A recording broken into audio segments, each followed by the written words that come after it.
Good afternoon, everybody. The presentation on the screen.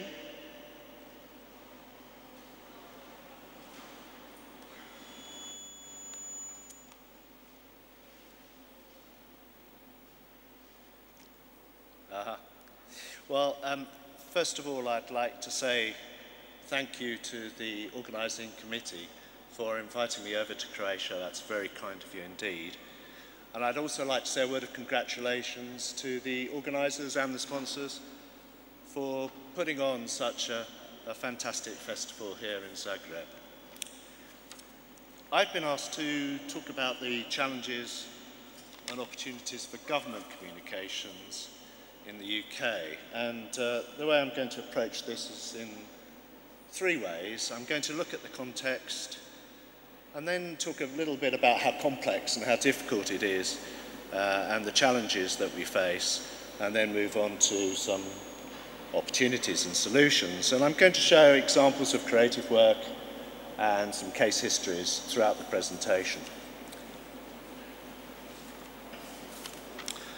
I think, but before I start, I think I probably ought to say a few words about who I am and who the COI, the Central Office of Information, is. During the last war, there was a ministry called the Ministry of Information in the United Kingdom, which controlled all communication. And after the war, this developed into the Central Office of Information in 1946, and that's the organisation I work for. And it had one very simple aim, which was to use communication. Big pardon.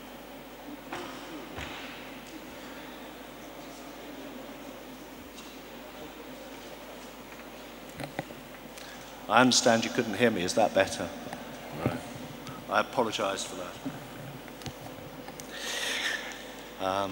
Yes, I was talking about the objectives of the Central Office of Communication, and its simple aim was to use communication to enable government to achieve its policy goals.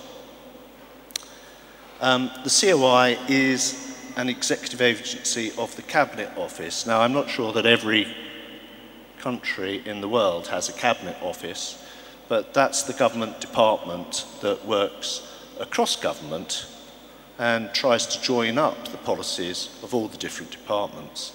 So at COI, I work with each of the individual departments as well as right across. There are about 450 of us now, and the backgrounds are quite varied. Many of them are long-term civil servants, but quite a lot come from other public sector organisations and some from the private sector. My background is from advertising. I worked in advertising agencies such as TBWA and Saatchi, and I also worked in consultancy.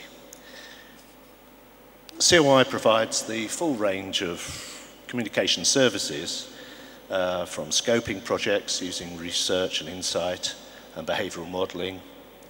We actually plan campaigns of communication for government, and we do a lot of the delivery ourselves, and we work with a full range of delivery organisations and agencies. And of course we do the evaluation of those as well. Now, working for government is a very rewarding experience. It's very exciting, and things can change quite quickly. In fact, last year we had a general election, and on the result of that election, the Labour Party, which had been the government, lost power, but no single political party had an overall majority. And as a result, the Conservatives and the Liberal Democrats created a coalition, the first coalition government in the UK for many, many years. And their purpose was quite different from the previous government. They wanted to make two major changes. The first change concerned power. They wanted to reverse what they regarded as a century of centralisation. Our country had become an incredibly centralised country.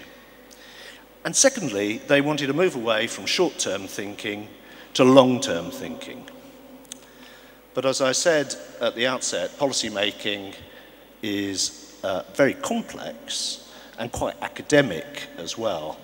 And I don't want to turn this into an academic lecture, but two of the dynamics which affect the type of policy that we're asked to communicate are whether to regulate or to deregulate, and to whether to centralize or to decentralize. There's also another issue which is concerned with who the policy is targeting. Is it trying to target the behavior of individuals, or is it trying to target the environment in which individuals behave? Now, all governments create all types of policies, but the last government probably concentrated on ones which were central regulation. And examples such as raising taxes is a good example of that, and creating administrative processes. Whereas the new government is trying to concentrate more on well-being and also trying to deregulate administration to provide people with more choice. And it's this big shift that needed communication. Now, in order to communicate, people need to have open access to the information in order for them to get involved.